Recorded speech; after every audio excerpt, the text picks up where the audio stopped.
Dans le cadre des Mardis Mallette, CMA-TV vous présente la chronique économique, une présentation du groupe Mallette, société de comptables professionnels agréés et de services juridiques.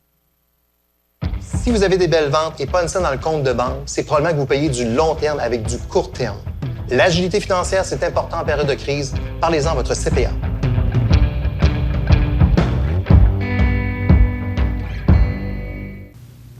Je vous souhaite la bienvenue à cette autre chronique économique présentée dans le cadre des Mardis Mallettes. Je suis en compagnie de notre CPA et chroniqueur, notre comptable professionnel agréé, Philippe Gamache. Bonjour. C'est bien ça. Salut Michel. Oui, oui. Tu allais dire chronique économique, on aurait peut-être dire une chronique sur l'inflation. Ça fait plusieurs fois qu'on parle d'inflation, mais c'est un peu le sujet qu'on va rediscuter aujourd'hui. Inflation et économie, ça va de pair, là? De ces temps-ci, mettons. Ouais, hein? Mais disons que l'inflation fait souffrir notre économie. Oui. Ça serait plus ça serait un bon titre. Oui, parce que, écoute, on entendait la semaine dernière que les économistes nous disaient que les médias nationaux nous disaient que l'économie a battu ou aurait battu des records parce qu'on est allé au-dessus de la barre de 5 à 5,1. C'est pas beaucoup, c'est un dixième de plus, mais quand même. L'inflation, hein? Oui. Donc, l'inflation qui serait à 5,1, des records de plus de 30 ans. Philippe, aujourd'hui, tu as dit que tu voulais nous revenir là-dessus parce que la dernière chronique, on parlait de ça, mais c'est tellement important, l'inflation, parce que c'est le prêt à la consommation. C'est ce que le consommateur va payer, que ce soit l'essence, l'alimentation, ou la construction, le bois d'œuvre, peu importe. Ça touche directement nos vies. Tu sais, dans le fond, tous les ménages, toutes les personnes ont à se loger, se nourrir, se transporter. Ce qui m'a poussé un peu encore à parler de l'inflation, oui, c'est la manchette de la semaine dernière. Quand tu dis le taux de 5,1 d'inflation, c'est du mois de janvier 2022 depuis le mois de janvier 2021.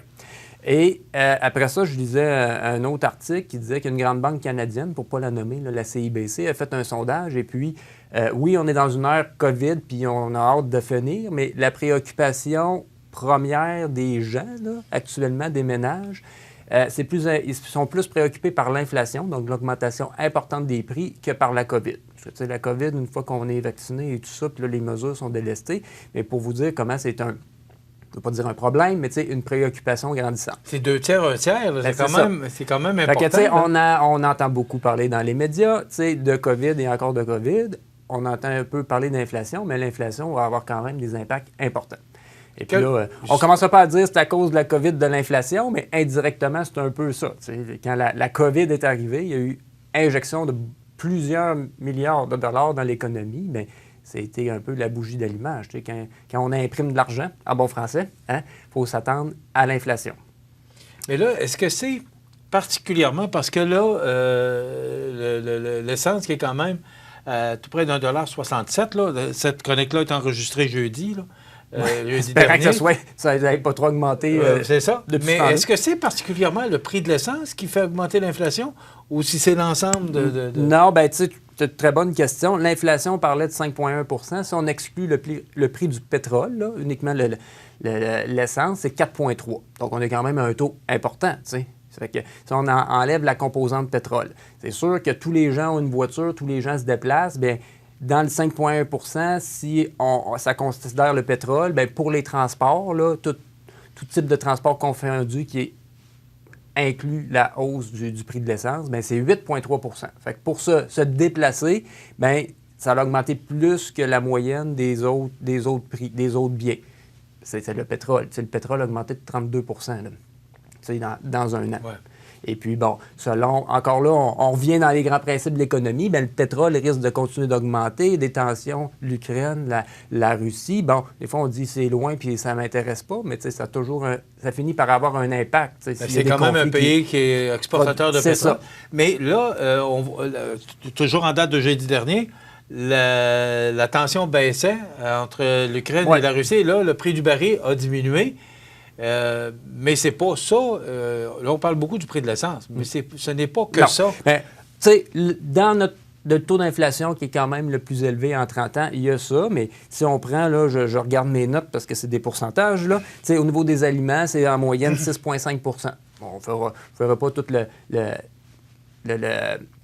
la ventilation, que bon, le prix du bœuf a augmenté plus que les fruits frais. On a parlé du prix du lait la dernière chronique, mais tout ça mis ensemble, c'est 6,5 %. Est-ce que le transport, encore là, si on revient au prix de l'essence... Ben oui, c'est sûr. Est-ce que c'est le transport, là, avec les conflits qu'on a connus à Ottawa, aussi le pont Ambassadeur bloqué, le prix de l'essence qui augmente, donc le transporteur doit obligatoirement augmenter, ça coûte plus cher de transport. Donc, est-ce que c'est tout ça qui fait... C'est la ballonne, elle gonfle tout le temps, là. Ben, elle gonfle tout le temps parce que, encore une fois, un principe en économie, c'est l'offre et la demande. Fait que je disais qu'il y a eu beaucoup d'argent pour des bonnes raisons d'injecter dans le cadre de la pandémie pour soutenir les ménages et les entreprises.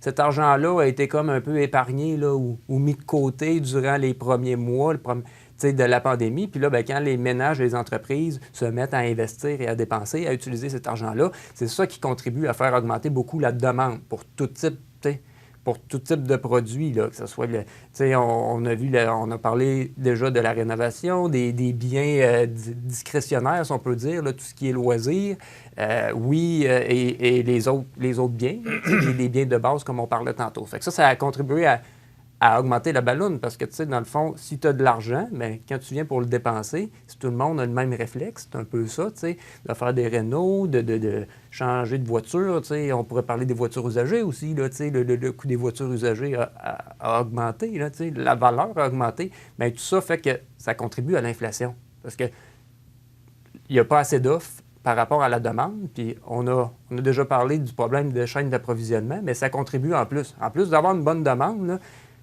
tous nos commerçants, nos clients aimeraient bien ça avoir en masse de stock parce que la demande est là, puis ils vendraient tout ce qu'il y aurait en stock. Sauf qu'ils ne peuvent pas avoir du stock comme ils avaient l'habitude d'avoir, que ce soit le juste à temps ou des commandes de dernière minute. Ça n'existe plus. Là. Un container de Chine, ça peut prendre quasiment le double de temps là, à venir là, versus d'avant la pandémie. Ça réduit l'offre. Bien là, les gens veulent dépenser, ils ont de l'argent. Il y a la demande. Fait que ça, la bulle là, ou la balloune, là, bien, elle se crée selon ce phénomène-là de l'offre et de la demande. Question. Oui. Est-ce que c'est pas gonflé par les gens, les constructeurs, Est-ce que tout ça n'est pas... Bien, c'est toujours... Des fois, il permet de se poser la question, là. On bloque les ponts, on bloque les rues avec des camions. Est-ce que tout ça n'est pas orchestré? Est-ce qu'il n'y a pas du monde en arrière de ça pour faire augmenter les prix? Je pense pas. Même si je n'ai pas nécessairement lu là-dessus ou de théorie, je ne veux pas dire conspirationniste, mais en tout cas, non, je pense pas. Là, c'est vraiment, l'économie est vraiment imbriquée. Là. On en parle depuis tantôt. Hein, l'augmentation du prix du pétrole va faire augmenter le transport, va faire augmenter le coût de l'épicerie, va faire augmenter, etc. Hein, c'est la cascade. Puis, au bout de la ligne, bien, on apprend que l'inflation est record, puis qu'on n'en a pas encore parlé, là, mais les salaires, eux, ont augmenté pour la même période, là, depuis un an, ont augmenté de 2,4 % versus 5,1. Fait que c'est là, quand je dis la préoccupation des ménages est importante, c'est là. Les ménages ont probablement dépensé beaucoup pour se gâter ou pour combler le fait qu'il n'y avait pas de voyage, quoi que ce soit, durant la pandémie. Mais là, pour les ménages à moyen revenu ou à plus faible revenu, là, les dépenses discrétionnaires, là, sont, l'inflation, là, elle prend le dessus. Là, quand ça coûte plus cher pour te loger, pour te transporter puis te nourrir, mais là, l'économie, je ne veux pas dire étant bien faite, mais là, la demande, elle va baisser un petit peu. S'il y a une augmentation des hausses de taux d'intérêt également, fait que ça va se rétablir. Quand tu me disais que tu organisais pour faire monter les prix, sûrement pas, mais c'est comme des effets, ça. Là. Bon, question. 5,1 d'augmentation de l'inflation. 2,4, 2,3 d'augmentation de salaire. Qu'est-ce que ça peut créer entre les deux? Est-ce que c'est une récession? Est-ce que c'est ça, pas besoin d'être comptable pour dire que ça ne balance pas. Hein. Il y en sort plus dans nos poches qu'il en rentre en bon français. Pour ça, comme je le disais, là, au niveau des ménages à plus faible revenu ou à moyen revenu, c'est là que c'est préoccupant. Et soyons positifs, malgré tout, si on peut dire, c'est que au niveau des emplois et des salaires, bien, on connaît tous la pénurie de main-d'œuvre, mais cette inflation-là, conjuguée à la pénurie de main-d'œuvre, bien, pour les employeurs, c'est sûr, ça les force, oui, à offrir un milieu de travail stimulant, mais aussi à bonifier les salaires. On en a déjà parlé, le salaire minimum, ça n'existe plus trop. Hein?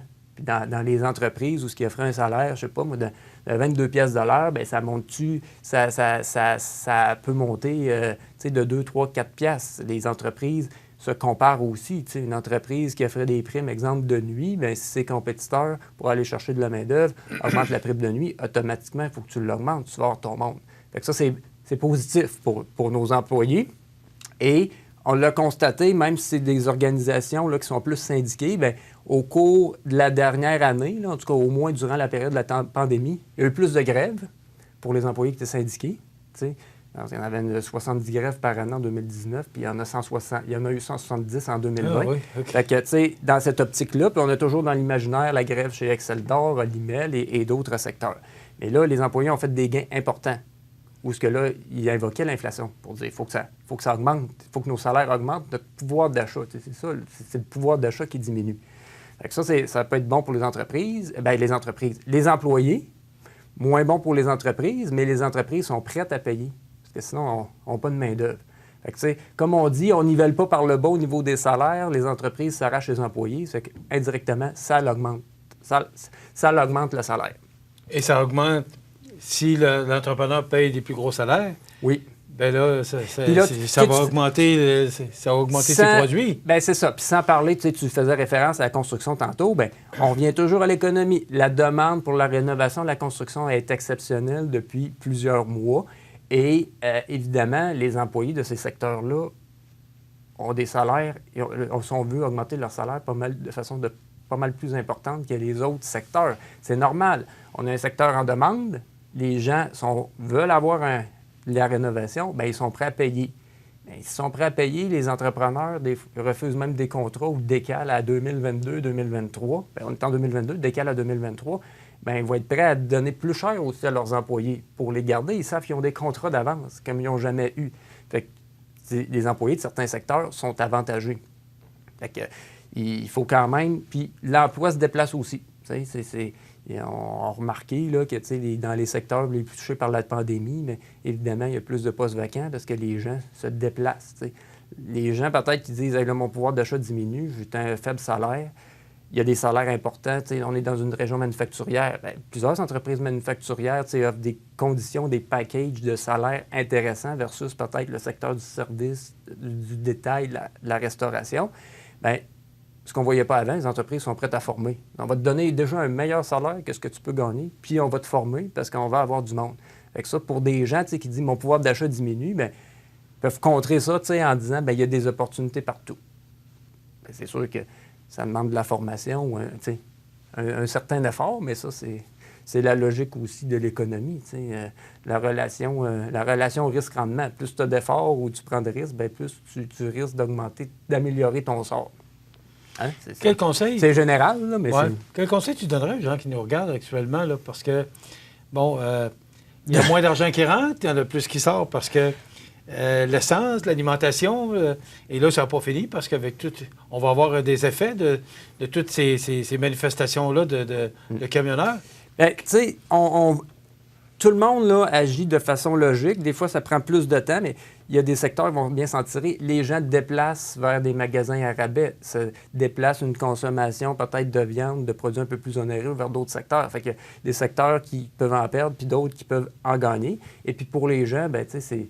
Je ne veux pas dire aller négocier votre salaire avec votre patron, là, ou chercher les spéciaux. Mais tu sais, sans blague, c'est vraiment, tu sais, de bien gérer le portefeuille et de se faire un budget. T'sais. La meilleure façon, c'est de se laisser une marge de manœuvre ou avoir un fonds d'urgence parce que l'inflation va rebaisser, mais ça va être à moyen terme. Là. Le temps que tout se replace. T'sais, l'économie, c'est un gros bateau, là, un gros navire. C'est que, ça change. Le navire de ce temps-ci, c'est ça. Mais là, c'est ça, on est dans le plus penché.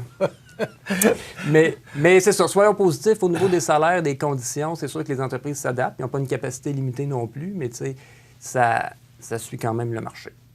Merci beaucoup. Chronique très intéressante toujours, chronique économique. Merci Philippe, on se retrouve dans 2 semaines. Effectivement. Philippe Gamache, qui est comptable professionnel agréé du groupe Mallette, dans le cadre des Mardis Mallette présentés toutes les semaines. La semaine prochaine, on retrouvera Maître Gabriel Sanson et Philippe, on le retrouvera dans 2 semaines. Ça complète.